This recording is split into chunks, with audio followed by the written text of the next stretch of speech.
네, 안녕하세요. 삶을 창조하는 연극술사입니다. 제가 오늘은 사사로운 책 리뷰 학급 긍정훈육법 가지고 왔습니다. 네, 이 책은 여기 이제 부제도 친절하며 단호한 교사를 위한 이렇게 써 있는데 어떤 특별히 교사라는 직업 계층을 위한 책이라기보다는 저는 이렇게 해석했어요. 뭔가를 아이들이 배우고 뭐 익히고 무언가 다 어른을 통해서 그렇게 되는 일들이 많잖아요. 우리 초등학교 아이들은 특히나 더 그래서 그런 어른들이 꼭 읽어봤으면 좋겠다 하는 책입니다. 왜냐면 아이들이 뭔가를 배우고 익히고 알려고 이제 어른들을 만나게 되는데 우리 어른들은 또 아이들이 하게 되는 어떤 장난들, 소위 그것들이 어떻게 보면 뭐 문제 행동이라고도 할 수 있죠. 그러니까 어른들 입장에서는 뭔가를 가르치려고, 뭔가를 알려주려고 했는데 그거는 다 뒤로 가고 그 애들의 어떤 장난이나 어떤 뭐 누군가의 다툼, 뭐 이런 것들, 소위 이제 그런 걸 다 통틀어서 그냥 문제 행동이라고 하면 그렇다고 그게 또 뭐 굳이 문제가 일어나는 행동은 아니지만 우리가 그냥 용어로 정의를 한다라고 하면 뭐 문제 행동. 근데 그것들이 일어나는 이유에 대해서 여기서도 이야기합니다. 사람은 기분 좋을 때 더 잘한다. 근데 이제 긍정 훈육에서 이게 이제 아들러 심리학을 기반으로 해서 나오게 된 훈육법이라고 하더라고요. 그래서 긍정 훈육에서 문제 행동을 하는 아이는 좌절한 아이다라고 합니다. 그러니까 자꾸 딴짓을 하고 친구랑 싸우고 뭔가 막 그냥 이렇게 느긋하게 뭔가 하지 못하고 막 엉덩이는 들썩들썩하고 뭐 껌도 씹어대고 막 욕을 하기도 하고 막 하는 그런 아이들 우리가 근데 그 아이들의 행동 변화에 가장 강력한 동기부여는 격려라고 여기서 얘기합니다. 만약 아이나 어른이 문제 행동을 한다면 여기서도 어른도 예를 들잖아요. 그건 좌절에 따른 부정적 감정이 행동으로 나타난 것이다.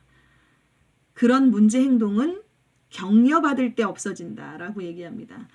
공감되지 않으세요? 우리 어른들도 우리 만약에 결혼하신 분들 이제 신랑이 나한테 뭔가를 뭐 바꿀 거를 얘기한다 했을 때 그거를 막 여보는 왜 이거 이렇게 해 저걸 저렇게 해야지 막 이렇게 했을 때 우리가 그걸 바꾸려고 하지 않잖아요. 뭔가 어려운 점이 있구나. 그러면 어떻게 해야 될까? 뭐 이렇게 그 격려의 말들이 오고 가면서 했을 때 우리가 나도 나의 안에 있는 뭐 타인이 좀 불편해하는 그런 문제 행동들을 바꾸려고 하고 노력을 하죠.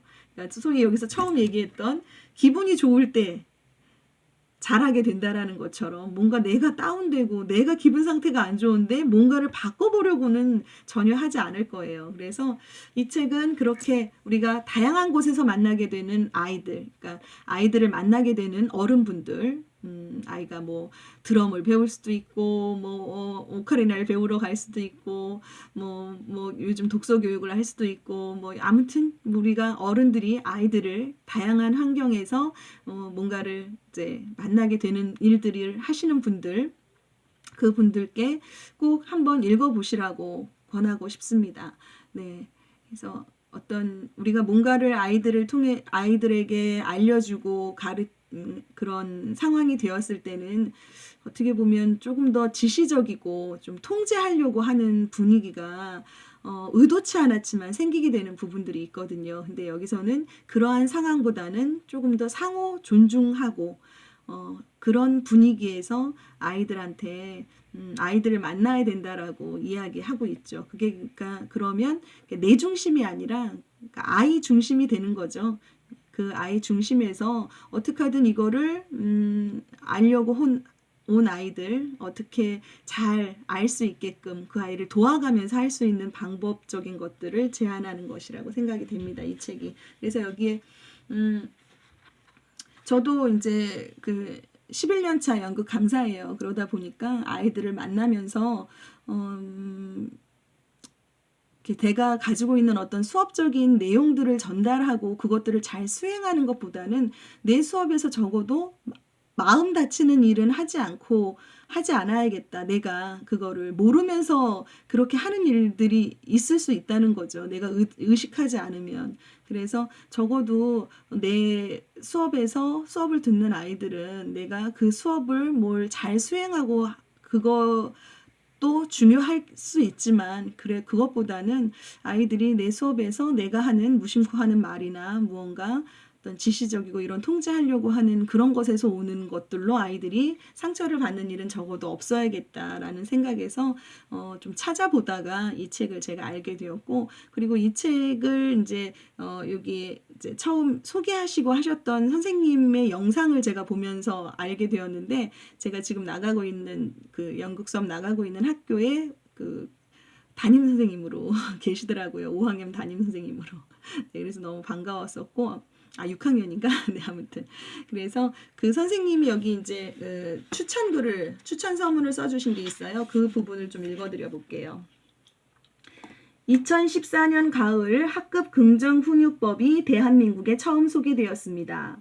그 후 2년 만에 3만 5천 명의 교사들이 선택한 학급 긍정훈육법.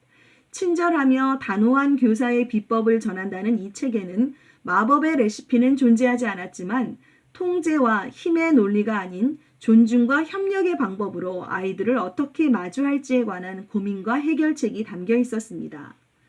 통제와 힘의 논리가 아닌 협력과 상호 존중의 학급 운영을 원하신다면 이 책은 여러분에게 다양한 지혜와 노하우를 전할 것입니다. 좋은 교사와 탁월한 교사가 되겠다는 교사 중심의 마음을 뒤로하고 도움의 손길이 필요한 학생들에게 도움이 되는 교사가 되고 싶다면 학생들에게 도움이 되는 다양한 방법을 만날 수 있을 것입니다. 자기 자신과 아이들에 대한 온전한 사랑에 학급 긍정훈육법의 기술이 더해진다면 두려움을 넘어 아이들의 마음과 신념을 어루만지는 교사의 길로 나아갈 거라 확신합니다. 네. 그쵸. 가르치는 어떤 직업군이 뭔가를 가르친다라는 입장을 넘어서 그 사람을 치유하고 또 그 사람을 안내하는 그런 입장들이 되지 않을까 싶습니다. 예, 그래서 학급 긍정훈육법,